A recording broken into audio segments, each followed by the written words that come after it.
السلام علیکم. نن سبا کویت، بحرین، UAE، سعودي عرب د یو شانتي حالات نه تیریږي. کمې اډې چې دې ملکونو د خپل حفاظت لپاره جوړ کړې وي، د خپل حفاظت ضمانت به ګڼو، هغه اډې په دې ملکونو باندې د جنگ سبب جوړ شو، په دې ملکونو باندې د میزایلو راغورځېدو سبب جوړ شو او د دې ملکونو اکانومي تباه کېدو سبب جوړ شو. میډل ایسټرن کنټریز خپل حد درجه کوشش وکړو چې ډونلډ ټرمپ خوش کی، امریکا خوشحاله کی، خو امریکا د خپل ځان نه علاوه چې د چا شوه نو هغه صرف او صرف د اسرائیل شوه. سعودي عرب تقریبا 371 ارب ډالر انویسټمنٹ په امریکا کې وکړو، UAE 271 ارب ډالر، کویت 456 ارب ډالر انویسټمنٹ وکړو. بیا چې کله ډونلډ ټرمپ دوباره صدارت ته راغی نو اولنی ټریپ یې وکړو د میډل ایسټرن کنټریز. سعودي عرب بیا 1000 ارب ډالر اعلان وکړو چې دا به زه انویسټ کوم په امریکا کې. قطر 1.4 ټریلیون ډالر یعنی 14 بلیون ډالر اعلان یې وکړو.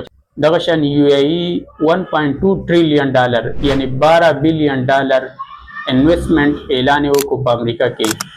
دا صرف او صرف د دې لپاره چې ډونلډ ټرمپ خوش کی، ډونلډ ټرمپ خوشحاله کی چې بیا فیوچر کې د دې حفاظت کوي، د دې د مال حفاظت کوي، د دې د ملک حفاظت کوي، د دې ته سیکیورټي پرووایډ کوي. بلکې قطر خو 40 کروڑ هوایی جهاز هم ډونلډ ټرمپ نه پرسنلی ورکو چې دا ستا پرسنل یوز لپاره دی چې ډونلډ ټرمپ نه خوشحاله شي. او چې کله جنگ شروع شو نو د جنگ اثرات د ټولو نه زیات په دې ملکونو باندې راوغورځېده.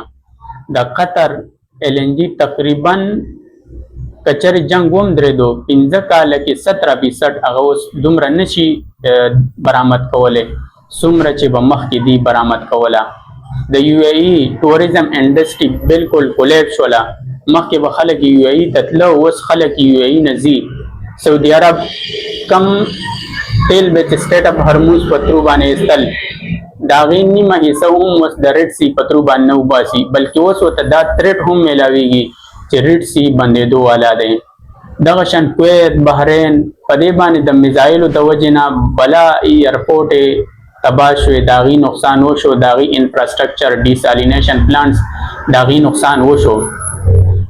خو سوال دا دی چې دې ملکونو چې کم واده کړی و د ډونلډ ټرمپ سره د انویسټمنټ، هغه انویسټمنټ هغې دپاره پکار وي پیسې، او هغه پیسې به راتلې د تیل د خرڅېدو د وجې نه، د ټوریزم د وجې نه.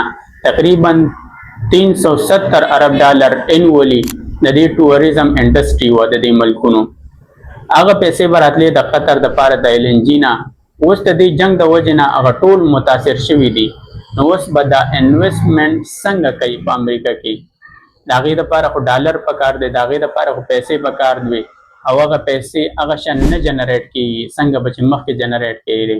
دې وجې نه دا یو یره پیدا شوې ده د ډونلډ ټرمپ سره هم چې ما کم وعدې کړې وي د عوام سره، میک امریکا ګریټ اگین، هغه وعده خو پوره کېدو والا نه ده.